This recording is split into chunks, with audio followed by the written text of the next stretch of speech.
What's up, everybody? My name is Ryan Doris. I'm an elite USAPL powerlifter. Everybody knows how to squat, bench, and deadlift. I'm here at Powertec headquarters today to teach you guys just a few cues on how to go in, get your lifts better, stronger, and how to focus on the task at hand.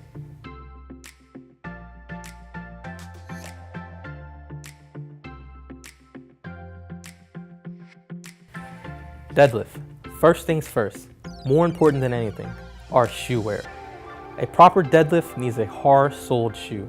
There isn't any type of shoe that's specifically better for it, but the reason we need a hard-soled shoe is because we are pushing force through the ground that needs to be transferred into the weight moving up.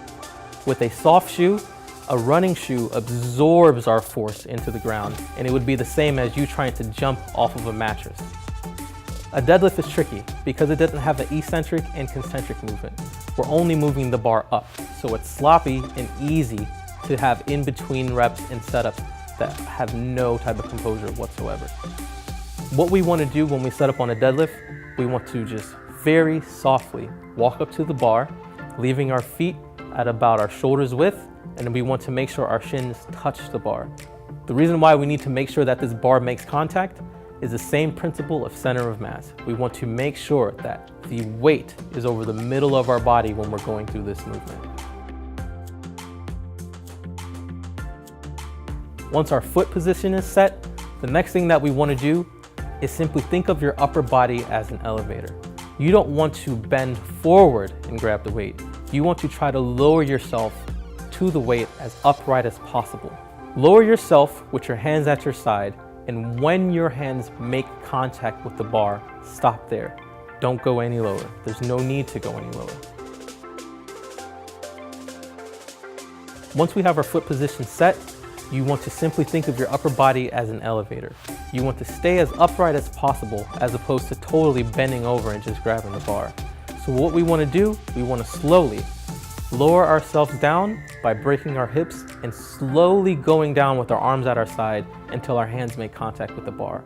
Once our hands make contact with the bar, no need to go any lower than that. That is the lowest we need to go. We need to make sure that we don't compromise our position of staying upright.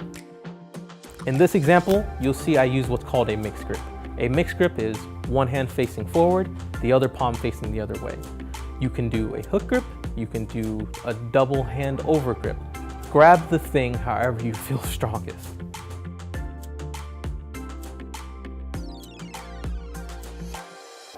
Once we're in position, this is the most important cue. It's called pulling the slack. Pulling the slack is us essentially grabbing the bar tight with our grip, using our traps, our rhomboids, and our lats to slowly tighten the bar into us. An easy way to think about this is if you were going to play tug of war, would you pull the rope loose, or would you with your back tighten the rope first and then pull as hard as you can? Once we've tightened that bar up, once we feel that tension in our back, we want to think about pushing the floor away.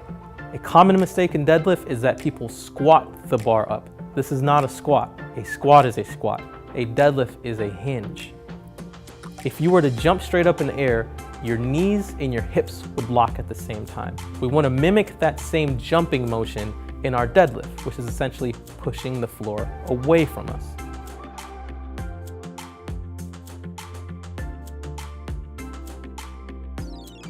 As the bar is coming up, we don't need any mysteries. Again, we have a checklist. We want to ensure that as we're pulling the bar up, we're keeping it along our shins. There's no need to jam it in our shins and scrape it on the way up. You simply let the bar glide along your shins as a guideline. If the bar gets away from your shins, then your center of mass gets away from you. Our center of gravity is now too far forward, and we can see our hips shooting up too much, our back going into a compromised flattened out position. From the floor to the end of the movement, we need to make sure that our traps stay in this tight, locked position. When you finish a deadlift and your knees and your hips lock out simultaneously, we also want to ensure that our shoulders are still in a tight, locked back position. We don't want our shoulders rolled forward, which will have the weight sagging forward and again, compromise where the position of the weight needs to be in the center of our mat. As I mentioned earlier for deadlifts, There's no eccentric and concentric movement. You're only ascending the bar up. Therefore, you have to do this setup every single time you lift the weight. If you have a set of 10, repeat and rinse 10 times. Thanks again for joining us at Powertec headquarters. My name is Ryan Doris. If you guys want a little more content from me, you can find me on Instagram. My Instagram handle is thenattypro. If you want to email me, you can go through my website, which is fortiseq.com. That's FORTISEQ.com. Thank you guys again. Hope you learned a lot today. Peace out.